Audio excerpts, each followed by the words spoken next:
Sobre o medo, eu vou até insistir um pouco nesse ponto aqui, porque na nossa atuação, né, Rafael, enquanto prerrogativas da OAB, eu já fui lá do Tribunal de Defesa de Prerrogativas, o Rafael faz parte ainda desse tribunal lá na OAB, a gente recebia muita reclamação de violação mesmo de prerrogativas violadas, de policiais que não deixavam o advogado ter acesso ao inquérito, acesso ao cliente, Ainda tem esse problema. de, de, de, de advogados agredidos fisicamente, verbalmente, Tratar de forma ríspida, tratados de batida em forma. mesa. Já aconteceu contigo, Bruno, na tua atuação? Pode contar assim algum caso que foi que aconteceu?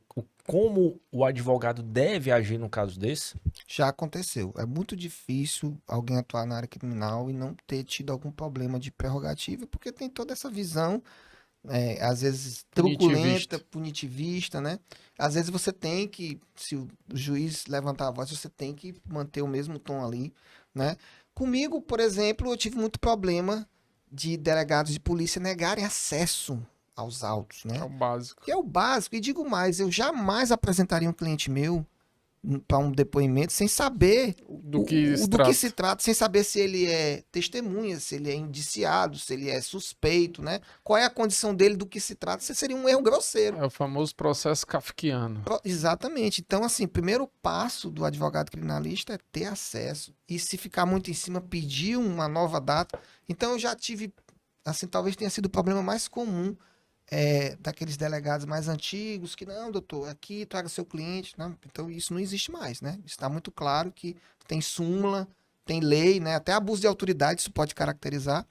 E o segredo é o enfrentamento, né? Pedir o auxílio da ordem, pedir o auxílio. Hoje não tem só a OAB, né? Tem a Abracrim que faz um trabalho também. Você conhece o presidente, né? Uhum. Faz um trabalho muito interessante nessa defesa das prerrogativas. E eu sempre digo o seguinte: contra-argumento não tem autoridade. Então, quando você tem um argumento, quando você conhece a lei, não vai ser o juiz que vai impor, não vai ser o promotor, não vai ser o delegado, você está do lado da lei. Então, quando você tem esse conhecimento, aí você não tem que ter enfrentamento. Por isso que pode ser homem, pode ser mulher, né? O advogado criminalista. Se você tem conhecimento da lei, você está agindo dentro da legalidade, aí vem a questão do medo.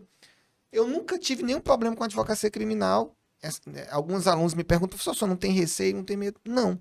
Por quê? Porque eu não prometo resultado, porque eu não levo bilhetinho para ninguém, né? Eu trabalho com estratégia, né?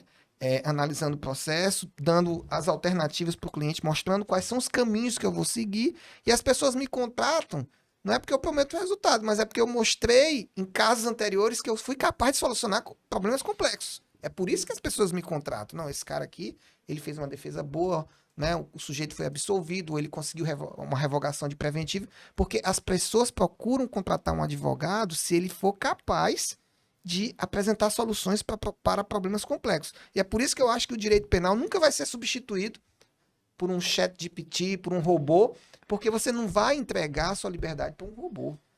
O direito de família, ou questões complexas do direito do trabalho, que são muito dinâmicas também. Então, tem essas áreas que eu acho que elas não vão ser substituídas nunca, porque um bom profissional nunca vai deixar de ser imprescindível.